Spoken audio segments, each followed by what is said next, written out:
Hello everyone, I welcome you all in my YouTube channel. In this video, I am gonna discuss the 4th month strategy और study plan for APSC mains. और चलिए देखते हैं इस video में what we will be discussing.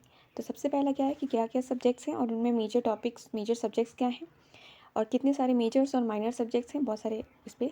फिर monthly plan क्या होना चाहिए, वीकली प्लान्स क्या होने चाहिए हर एक वीक के, प्लस एक टिपिकल वीक जो होता है वो उसमें क्या करना चाहिए, फिर डेली प्लान्स कैसे करने हैं और एक सब्जेक्ट को कैसे पढ़ना है. This are the things we gonna discuss. ठीक है. तो अगर आपको अभी भी ये अगर आपने मेंस की प्रिपरेशन स्टार्ट कर दी है अपनी प्लान बना के अकॉर्डिंगली, तो अभी ही इस वीडियो को स्टॉप कर दीजिए और डू समथिंग प्रोडक्टिव. ओके. पर ये वीडियो उनके लिए है जो अभी तक प्लान नहीं बना पाए हैं या फिर थोड़ा डिफ़िकल्टी फेस कर रहे हैं प्लान बनाने के लिए. और ये जस्ट एक बेसिक आइडिया है, हाँ, ओवरव्यू है प्लान का. आप इसको अपनी अकॉर्डिंग मॉडिफाई करके अपना परफेक्ट प्लान बना लेना और उसको फॉलो करने की कोशिश करना. This is going to be my plan. Okay. Just ठीक है, फिर स्टार्ट करते हैं. तो आज हम हैं 31 मार्च यहाँ पे और हमें जाना है फर्स्ट ऑफ अगस्त. हम अज्यूम कर रहे हैं कि वैसे तो अगस्त एंड सितंबर is a tentative date for APSC mains, so we are assuming the exam to be conducted on the 1 अगस्त. ठीक है. ये सिर्फ एजम्पशन है. अगर बाई चांस सितंबर 1 में होता है, 1 सितंबर को होता है, तो हमारे एक मंथ एक्स्ट्रा मिल जाएगा जो कि आंसर राइटिंग की ये हमारा बोनस होगा. बट हम प्लान करेंगे अकॉर्डिंगली कि जुलाई तक ही टाइम है हमारे पास. ठीक है. तो उस बीच में how many days we have, 120 days and 16 weeks. Okay. और उस वीक्स में how many things we have to cover is 5 general studies का पेपर एंड 1 essay. ठीक है. और इसके लिए सबसे पहले मैं बोलूँगी कि अगर अभी तक आपने सिलेबस नहीं देखा है तो जाके सिलेबस देख लीजिए और एक एक जो टॉपिक्स हैं उसको अच्छे से ध्यान से देखिए. इसमें तो मैं जस्ट बताऊँगी कि क्या क्या मेजर सब्जेक्ट है GS1 में और हर GS में. तो we will see like this. GS1 में क्या है major subject, modern Indian history है जिसमें फ्रीडम स्ट्रगल भी इंक्लूडेड है, geography, India and world, Indian society है, art and culture and world history. ठीक है. These are the major subjects. Okay. उसके बाद GS2 में है इंडियन पॉलिटी जिसमें constitution, government and politics included है, गवर्नेंस एंड इंटरनेशनल रिलेशंस. इस गवर्नेंस में सिविल सर्विसेज, NGOs वगैरह बहुत कुछ है. तो बस मैंने अभी यहाँ पे सिर्फ मेजर और हेडिंग्स दे दिए हैं. ठीक है. GS3 में है economics, environment and biodiversity, agriculture, science and tech, जिसमें कि मेनली जो इमर्जिंग साइंस टेक्नोलॉजीज़ हैं उन सब के बारे में ज़्यादा है. थ्योरेटिकल मतलब जनरल साइंस नहीं है, फिजिक्स, केमिस्ट्री और बायो नहीं. थोड़ा सा इमर्जिंग जो कि करंट अफेयर्स ओरिएंटेड होता है वो science and tech, internal security and disaster management. Next is GS4 अपना.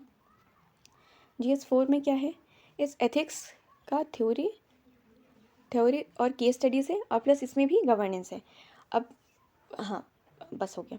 फिर GS5 में क्या है, इसमें सिर्फ असम स्पेसिफिक टॉपिक्स हैं, history of Assam, art and culture में बहुत कुछ इंक्लूडेड है, जैसे लिटरेचर हो गया, ट्रेडिशन, हेरिटेज वगैरह सब कुछ इंक्लूडेड है. फिर geography of Assam, polity of Assam, economy of Assam and environment everything. ठीक है. ये सब हमें मेजरली ये सब पढ़ना है.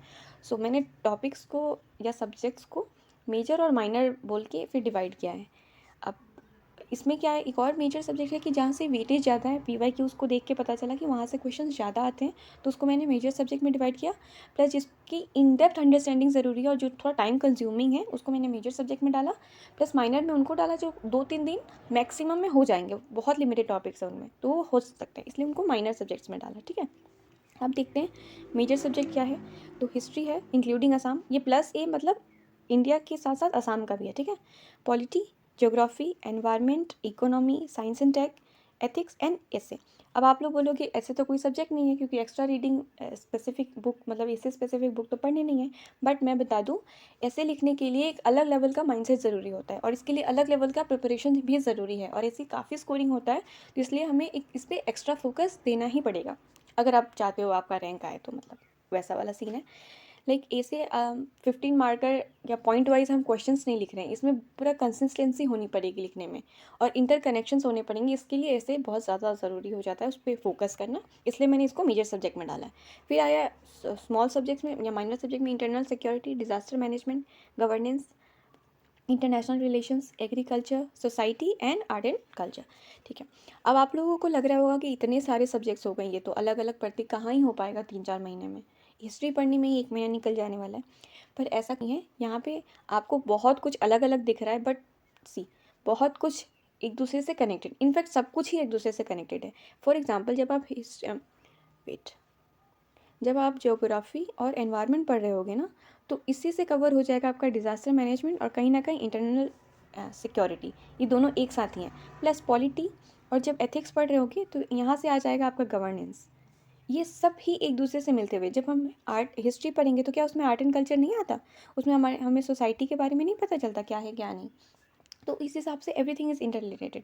सिमिलरली जब हम इकोनॉमिक पढ़ेंगे तो इकोनॉमिक ज्योग्राफी पढ़ेंगे, और जब ऐसे ये सारे कुछ पढ़ेंगे तो उसमें एग्रीकल्चर ऑलवेज इंक्लूडेड। तो इस काइंड ऑफ से हमें पूरा इंटरलिंक करके, मतलब एक किसी भी सब्जेक्ट को आइसोलेशन में नहीं पढ़ना है। सी, थोड़ा बहुत नॉलेज तो सबको है टॉपिक्स के बारे में, सबने सुना हुआ है, जो जिसने भी प्रीलिम्स के लिए प्रिपेयर किया है, ठीक है। तो इसमें क्या करना है कि जब भी हम हिस्ट्री पढ़ें तो उसके साथ साथ इंटरलिंकिंग भी करते रहें बाकी अदर सब्जेक्ट के साथ। सिमिलरली जब पॉलिटी पढ़ें तो और भी देखें कि आईआर में इंटरनेशनल लेवल पे क्या चल रहा है। लाइक अगर हमारे कॉन्स्टिट्यूशन में कुछ है, तो अभी जो न्यूज़ में जो अगर बाई चांस प्रोटेस्ट है, तो कौन से डेमोक्रेसी में, एक डेमोक्रेटिक कंट्री में प्रोटेस्ट अलग होता है, एक नॉन डेमोक्रेटिक कंट्री में प्रोटेस्ट अलग होता है। तो वो सब हिसाब से कंपेरिजन करते हुए हमें पढ़ाई करनी है, ठीक है। Hope I am clear. So अब देखते हैं monthly plans. So how many times do we have? 4 months, 16 weeks sorry, and 120 days। इसमें कितने सब्जेक्ट्स कवर करने हैं? 22 subjects. So we will divide accordingly. तो this is going to be my monthly plan.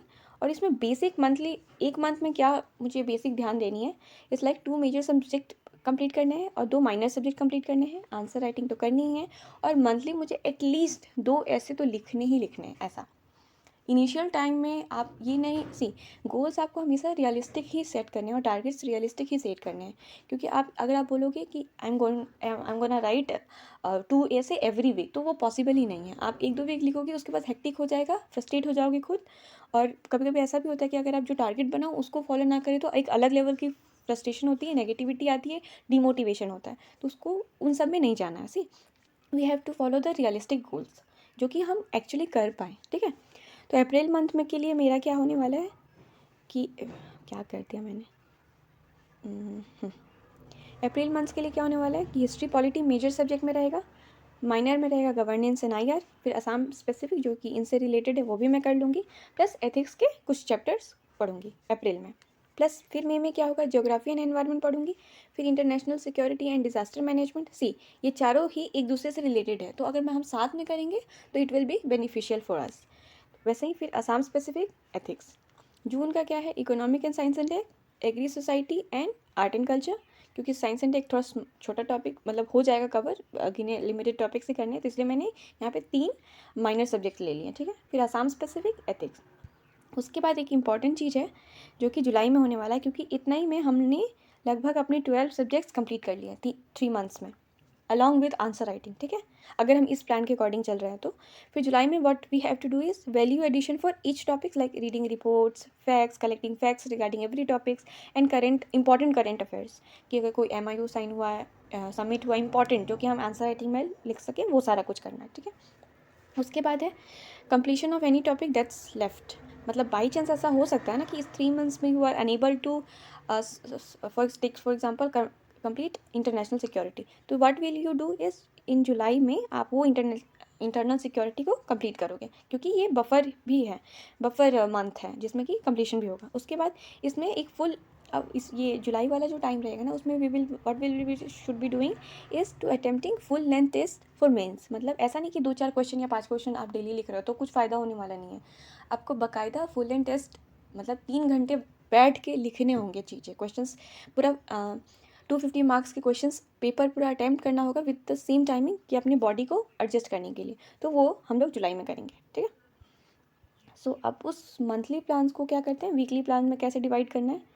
C, this is just an idea, आप लोग अपने हिसाब से भी चेंजेस कर सकते हो। लाइक अगर मैंने हिस्ट्री दिया है तो आप पॉलिटी से भी शुरू कर सकते हो, एकदम अपने अकॉर्डिंग, ठीक है। बट मैं जस्ट बता रही हूँ क्या करना चाहिए, मतलब ऐसा वाला। सो अप्रैल में 4 वीक्स होते हैं, हर मंथ में 4 वीक्स होते हैं। तो मैंने वीकली एकदम एक वीक में जो मेन टारगेट्स मेरे रहेंगे वो क्या होने वाले, या तो एक मेजर सब्जेक्ट या 2 माइनर वंस, फिर आंसर असम स्पेसिफिक, उसी सब्जेक्ट का असम स्पेसिफिक पढ़ूंगी, आंसर राइटिंग करना है, एथिक्स पढ़ना है, और एक ऐसे है एवरी 2 वीक्स, मतलब फोर्टनाइटली, हर 15 दिन में एक ऐसे लिखना है। तो महीने में कितने ऐसे हो गए, 2 ऐसे हो गए, तो वैसे मुझे करना है। नेक्स्ट, अब अप्रैल के फर्स्ट वीक में what we gonna do is history पढ़ना है जो कि इंडियन और आसाम स्पेसिफिक 1 वीक। उसमें फिर आंसर राइटिंग, उसी सब्जेक्ट से रिलेटेड आंसर राइटिंग करनी है। और एक चैप्टर पढ़ना है एथिक्स का, कि वीकली में एक चैप्टर बहुत ज़्यादा वो टफ या टान नहीं है, ये हो सकता है, we can do it, okay. और एक और बात है, अगर बाई चांस ये आपको बहुत ज़्यादा लगता है ना, तो एक बात मैं और क्लियर कर दूँ कि अब मेन स्पेसिफिक में आपको लोगों से आगे बढ़ने के लिए थोड़ी एक्स्ट्रा मेहनत करनी ही पड़ेगी। आप ऐसा सोचोगे कि हाँ 2 घंटे पढ़ के हो जाएगा, तो ऐसा नहीं है, और थोड़ा एफर्ट डालना पड़ेगा, क्योंकि जो this service is worth giving the efforts, ठीक है। फिर खैर अलग टॉपिक पे नहीं जाते। वीक 2 में क्या करना है, गवर्नेंस एंड IR पढ़ूंगी, इसी 2 माइनर सब्जेक्ट्स। फिर आंसर राइटिंग इसी से रिलेटेड। फिर पढ़ूंगी सेकेंड चैप्टर ऑफ एथिक्स और एक ऐसे। जैसे मैंने बोला था कि 2 वीक हो गए, तो एक ऐसे का, फर्स्ट ऐसे का टाइम आ गया, ठीक है। तो मैं विल राइट एन ऐसे।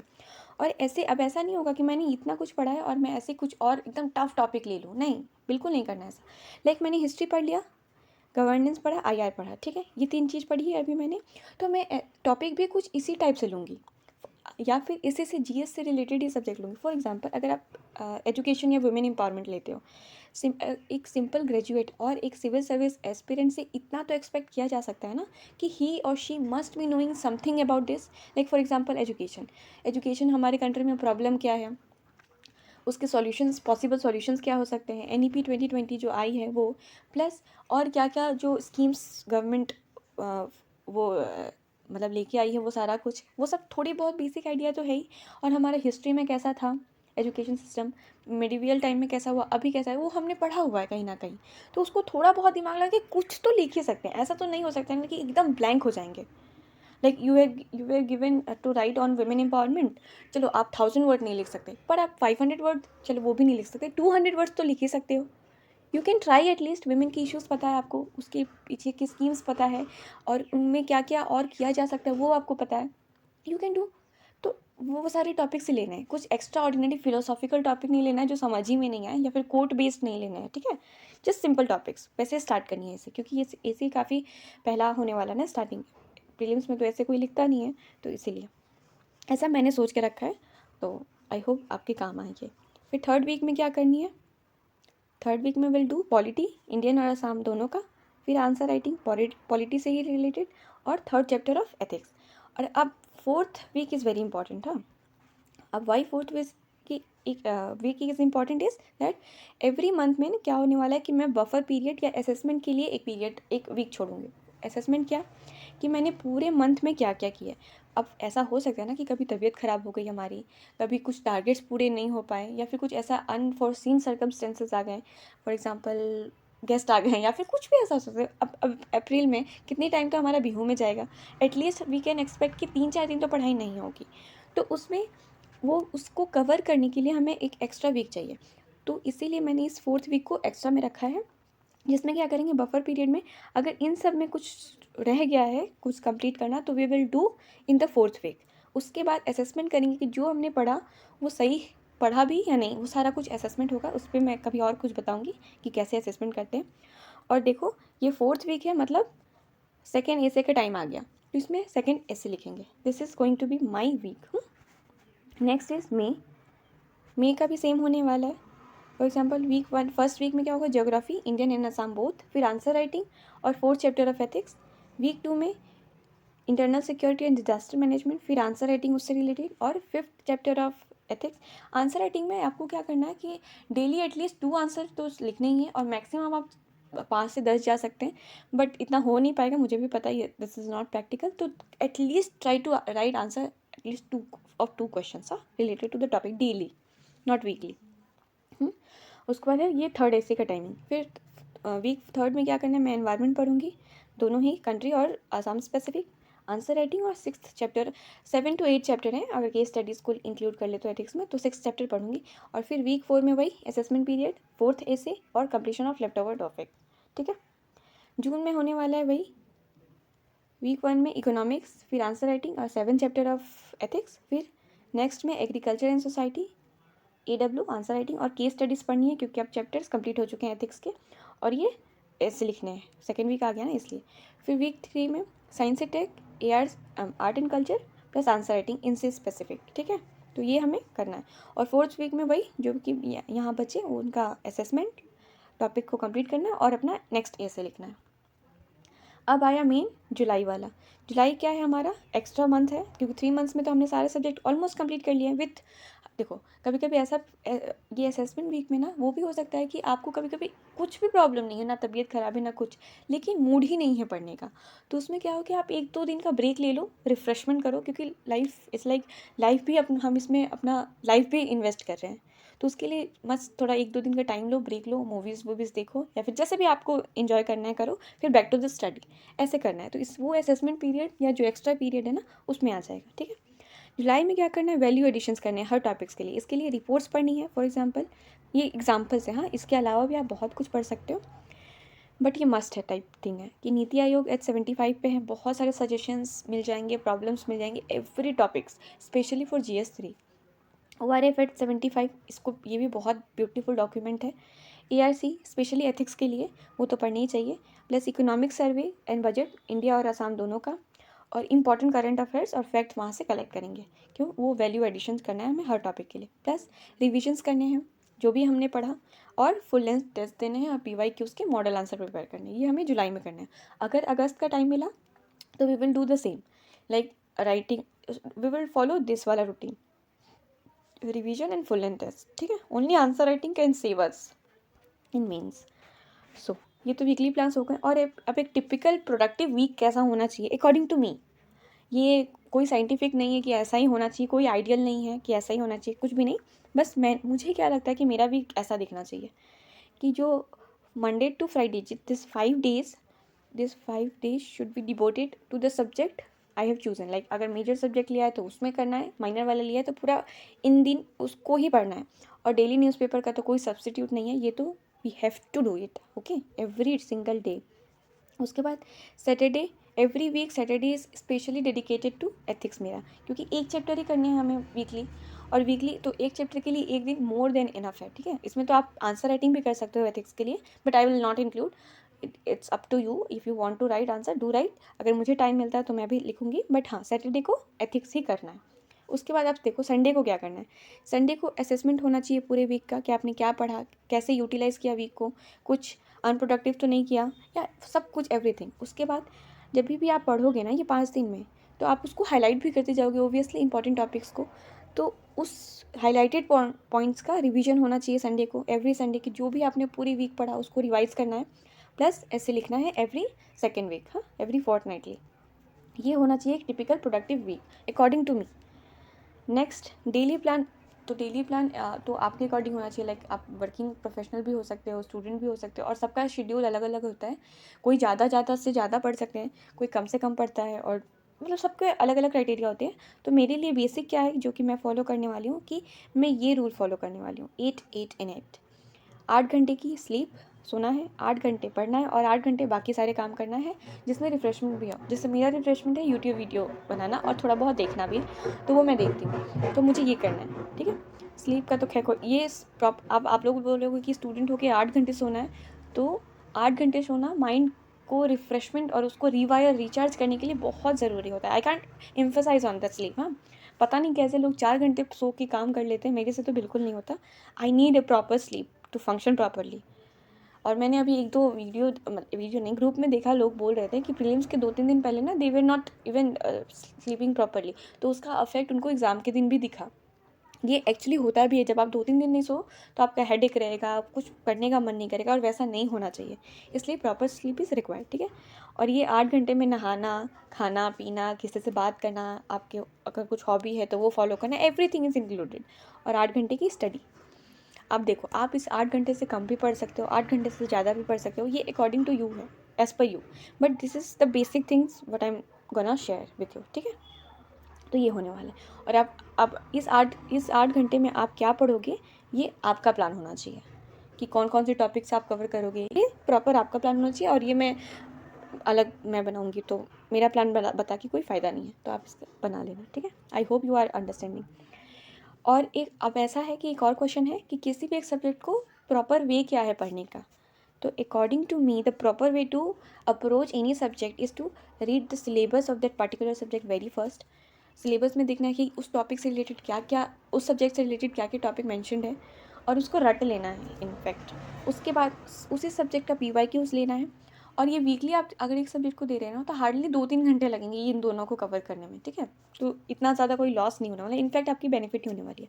उसके बाद क्या करना है कि पढ़ाई करनी है, फिर उस टॉपिक्स को पढ़ना है। और जैसे कि आपने PYQs देख लिया, सिलेबस देख लिया, तो आपको पता है कि इंपॉर्टेंट टॉपिक्स में भी इंपॉर्टेंट पोर्शन क्या है, मतलब कौन से टॉपिक्स से ज़्यादा PYQs में क्वेश्चन आ रहे हैं, और तो उस हिसाब से आपको हाईलाइट भी करते चलना है। से यू आर एकदम new, you are not new to the subjects, like prelims के लिए आपने पढ़ा हुआ है, तो आपने you are again reading for the mains perspective, तो आप उसको हाईलाइट कर सकते हो। हाँ, उसके बाद क्या करनी है, आंसर राइटिंग करनी है उसी सब्जेक्ट की।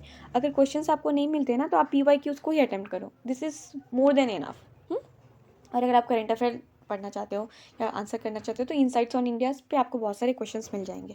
But PYQs, going with the PYQs is very much important and do focus on that. उसके बाद क्या करनी है, रिवीजन करनी है वही हाईलाइटेड पोर्शन का, ठीक है।